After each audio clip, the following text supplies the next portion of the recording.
Ils sont les électeurs de demain et ont beau n'avoir que 9 ans. Ce qu'ils apprennent aujourd'hui, un grand nombre d'adultes l'ignorent.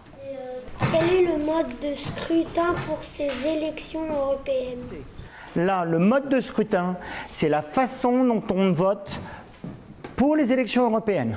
C'est un peu particulier. Un peu particulier et complexe, c'est aussi l'avis d'une grande partie de la population en ce qui concerne le fonctionnement de l'UE. Selon un sondage récent, 3/4 des Français connaissent mal les institutions européennes. Pourquoi la Croatie n'avait-elle pas de députés en 2009? Tous les pays ont-ils le même nombre d'eurodéputés? Autant de questions auxquelles doivent répondre ces élèves de CM1. Alors forcément, la plupart s'y perdent un peu. Je savais pas, il y avait 751 députés. Je pensais qu'il y avait un président par...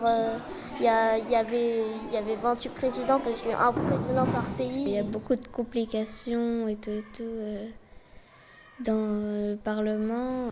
L'Europe et le fonctionnement des institutions sont au programme du cycle 3 en primaire.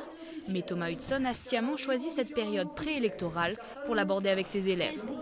Il y a aussi peut-être derrière une volonté de s'adresser, grâce aux élèves, par les élèves, aux parents qui ont le droit de vote en France pour les élections européennes et peut-être de les sensibiliser.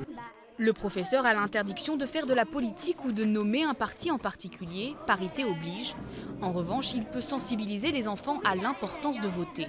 Une information capitale pour ces citoyens en herbe, lorsque l'on sait qu'aux dernières européennes, l'abstention avait atteint presque 57%.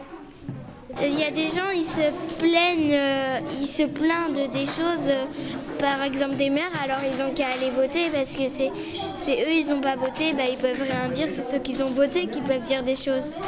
La semaine dernière, une étude annonçait l'abstention historique de 62% pour les élections de dimanche en France.